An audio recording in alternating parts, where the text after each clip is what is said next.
Well, here we go, March 8th. The insanity continues. How are you, everybody? Richard Cameron here, just touching base with everyone to try and help you through this insanity of the talking heads that are telling you that the apocalypse is here and you're all doomed and going to die. Look, my goodness gracious.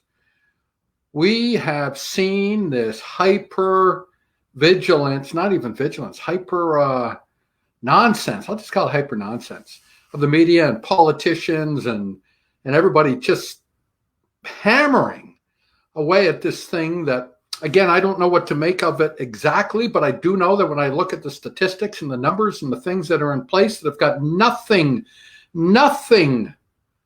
to do with the impact that's taking place all over the world right now into, let's restrict. Northern Italy today just shut down half the population equivalency of Canada. We'll get a ticket. Italy's just saying, okay, we're going to cordon it all off and nobody can go in, nobody can go out unless there's extreme cases, and away we go. We know the stuff that went on with China. I mean, the Chinese government, just give me a break. Okay, that Chinese government is just a dictatorial nonsense. Let's take care of our own sort of political base and to hell with the people. Folks, the people who tried to call attention to this early on were chastised, were thrown basically into isolation, and have certainly died since then because they dared to try and tell people that maybe there's something going on here. We're not quite sure what it is. It looks SARS-like. Let's see if we get our handles around this. Well, we can't have that take place. Well, guess what? It's happening in other countries. We start seeing things like, maybe we shouldn't have people attend NBA games. Look, if you're already messed up, and I call it messed up, if you're already messed up with heart disease and perhaps lung ailments, diabetes, a lot of things that might affect your immune capacity or be susceptible that way, yeah, you better stay away from areas that you could have a greater chance of contracting this. But when we look at the numbers, when we absolutely look at the numbers, we're trying to get our hands around this because we know that the denominator isn't established yet. We know far more people have been exposed to this virus than are being reported. And of course, we don't see that they're getting affected and such. So when we look at the numbers, it's probably going to run, a factor of, I don't know, 3, 4, 5 times more, fatal than the common cold or common flu. But that's nothing to just shut down. You know how many people are going to be affected? You know how many children are going to starve? You know how many people are going to have horrendous issues in their families and across almost generational gaps because of this sort of shutdown of supply chains and factories and jobs and just all kinds of stuff.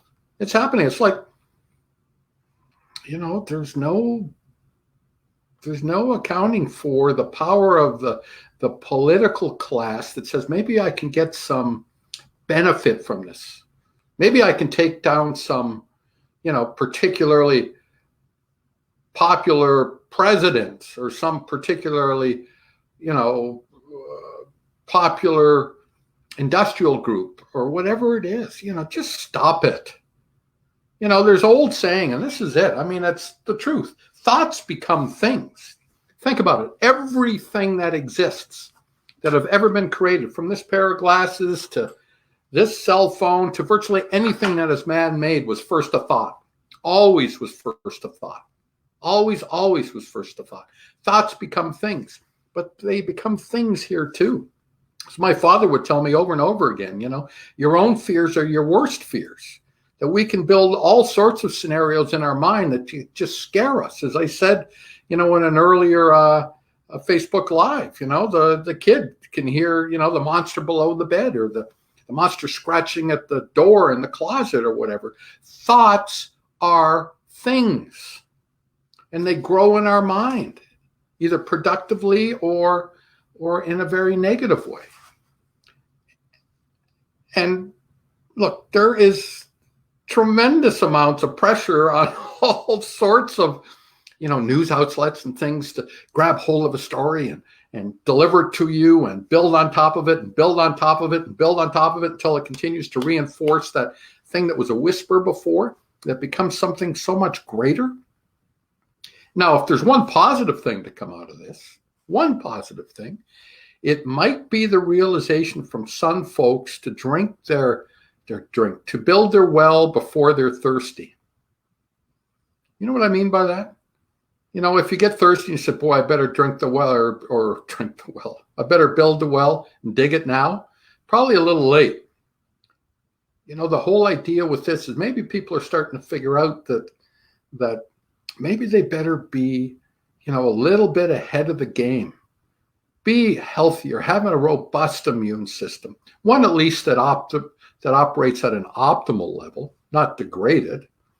That side. If I give you the number, you want a scary number? 32,000 people each and every year are hospitalized with sepsis in Canada. And a full third of those, 33% of those folks, will die. Yeah, will die. Now, how many times have you heard that? Hey, we just had 11, 12,000 people in Canada die. We just had 1,000 people this month die in Canada from sepsis. What is that? That's a bacterial infection that starts ravaging the body. Gone, see you later, bye.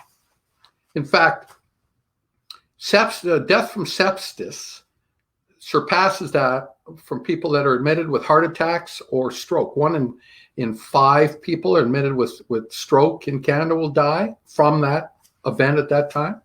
1 in 10 that are admitted with a heart attack will die at that time from that heart attack, where 1 in 3 of the people that are admitted with sepsis will die.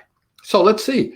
I got this bacteria. Bacteria's everywhere. Body gets overwhelmed with the response. Turn around and I die. Yeah, 11, 12,000 people every year. As I call it, 1,000 a month. You heard too much about that recently? Did you know that when the swine flu was going through in America, I think that was during the Obama administration, that before they even decided to pay any attention to it or devote $1 to it, that 1,000 people had already died in America from the swine flu? What was that, H1N1?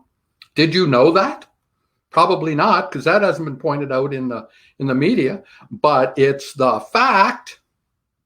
Here's the thing, is we are remarkable creatures that want to be healthy. And if we decide to treat our body to be healthy, we will be healthy. And that's where it comes back to thoughts are things. Do you want to be? And if you choose to be, you will take the steps necessary to be healthy, at least as healthy as you can be. Okay, yeah, there might have underlying factors. Yeah, you might have lived a great life to date, and maybe other things have taken place in your life and you're sort of behind the curve a little bit. That doesn't mean you have to stay behind the curve, but you might be. You can still take care of that. But by God, if you keep buying into this nonsense, the talking heads, because they sure want you to tune in. They still want you to look at their newspapers and their ads. They still want you to consider them for their political office or whatever else is going on. Government doesn't take care of you. You know that you take care of yourself, right? I mean, I really mean that. You know that. And if you don't know that, you better get on that path, folks. Because it sure as heck isn't the case that anybody is responsible for you except you. Got it? I hope so. Yeah, Richard Rant, yeah, because I keep seeing all of this nonsense. Boy, oh boy, oh boy. It is just... I guess it's the topic of the day. It's the boogeyman under the bed. It's the scratching monster in the closet. Your own fears are your worst fears. Take care of yourself. Make sure you're doing some things. And look, if you've got some issues, you got a compromised immune system again, if you've got susceptible to lung issues or heart disease or diabetes or a few other things, maybe you do want to stay away from things like cruise ships and, plane trips a little bit. But if you were like the vast majority of folks, go on, live your life, love life, and live it now. Okay, got it? All right, get it. That's it. That's it from Camp Cameron. That's all I got to say today. Be well. Take care. Bye-bye.